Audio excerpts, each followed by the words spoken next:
Chapter 1. Everything. One day, Adagio went to Tesco to buy some naan bread, and there was a huge candle sale that distracted her. As she walked towards the product, she mused upon the distraction that the candle sale had provided. Adagio thought it was the naked models that distracted her the most. On one of the candles had what appeared to be a naked picture of Aria. Adagio imagined herself on that candle, looking so fucking sexy that she gave herself an orgasm in public, as usual. She tried to quickly cover up her little mishap, but then the security guard with fiery red hair and teal eyes noticed and brought her around the back to her office. She showed Adagio her security footage and masturbated as she did, causing Adagio to blush like a kawaii Japanese schoolgirl. The siren turned her face away from the officer named Sunset Shimmer to hide her embarrassment, but that was all a part of Sunset's plan because she quickly pinned the tassel against the wall, leaving her helpless and at the officer's mercy. Surprise present on the elder siren's features, Sunset began to zealously rip the clothing off of Adagio and smash her lips against the siren's in a heated kiss.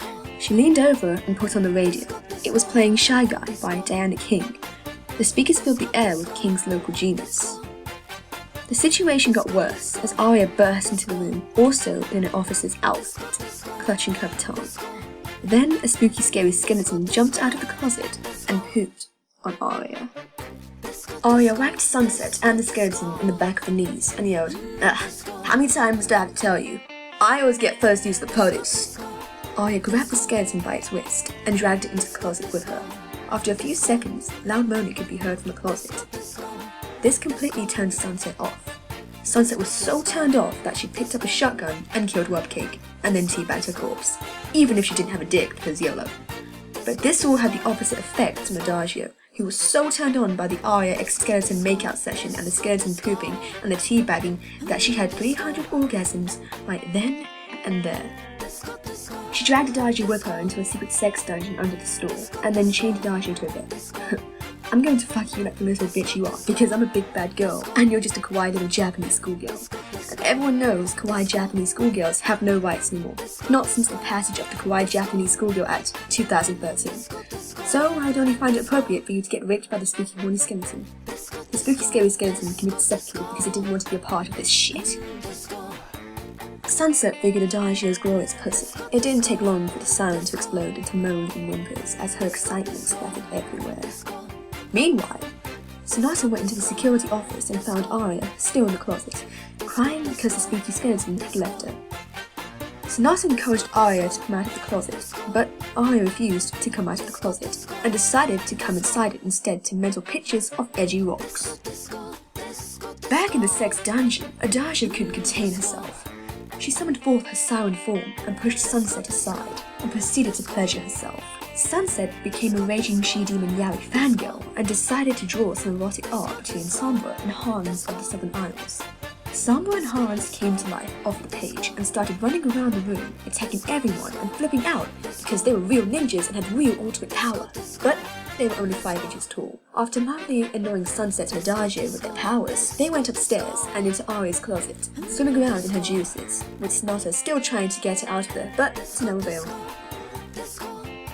Sunset licked Adagio's nipples like they were covered in catnip because Sunset is half cat and half sex. Adagio put her arms around Sunset and stroked the back of her head, sighing, "Good pussy."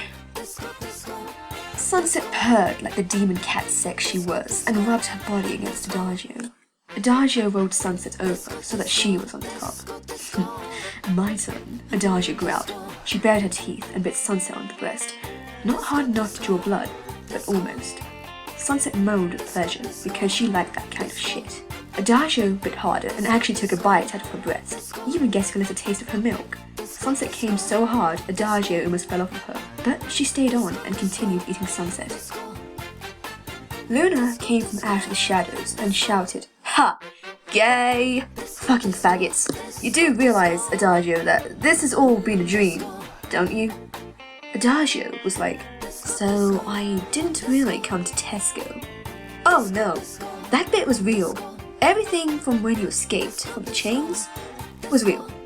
You're still in the chains," Luna said. Adagio woke up, and she was still in the chains, with Sunset towering over her. She realized that Sunset was so terrible at fucking that she must have fallen asleep. Sunset still hugging her, lacking in passion and effort. She almost fell asleep again.